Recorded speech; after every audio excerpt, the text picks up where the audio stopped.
आपका स्वागत है ज्ञान टेक चैनल में। अगर आप नए हो तो लाइक और सब्सक्राइब करें।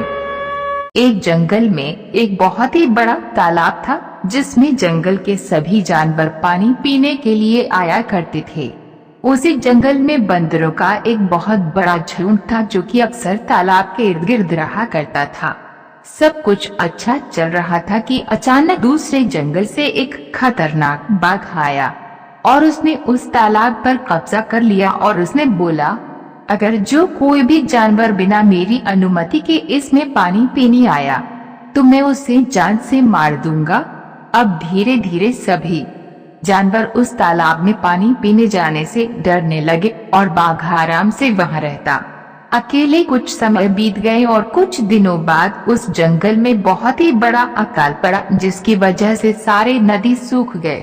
केवल वो जो तालाब था उसी में पानी था, लेकिन जानवर बाघ के डर से उसमें नहीं जाते थे और उन्होंने सोचा कि इससे अच्छा होगा कि हम लोग जंगल छोड़कर चले जाएं।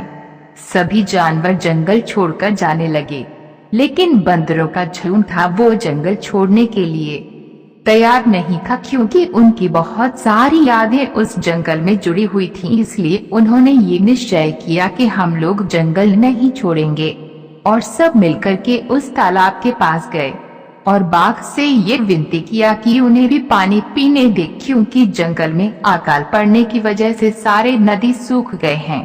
इस पर बाघ ने उन्हें मना कर दिया और बोला, अगर तुम लोग नहीं मानोगे तो मैं तुम्हें खा जाऊंगा। बंदरों का जो सरदार था उसने बोला, ये और दूसरे जानवरों को तो परेशान कर सकता है, लेकिन हम लोग तो पेड़ पर रहते हैं और वो कुछ नहीं कर सकता क्योंकि बाघ लंबे पेड़ों पर नहीं चढ़ सकता। फिर भी पानी हमारे लिए आवश्यक है। बंदरों का सरदार सभी बंदरों को बोला, तुम लोग जाओ और जंगल से जाकर पुरानी सूखे हुए पतले पतले बांस ले लो और उन्हें फूंक करके उनके अंदर के गांठ को निकाल दो। सभी ने ऐसा ही किया। अब वो पतला पाइप के जैसे आर पार दिखने लगा। बंदर पेड़ के ऊपर चले गए तालाब के किनारे और जब उन्हें प्यास लगती तो वो तालाब के चारों ओर पेड़ पर बैठ जाते हैं। बाघ एक तरफ जाता तो दूसरी तरफ से वो बांस की पाइप डाल करके ऊपर मुंह से पानी खींच लेते और चारों तरफ से उन बाघ को परेशान करते।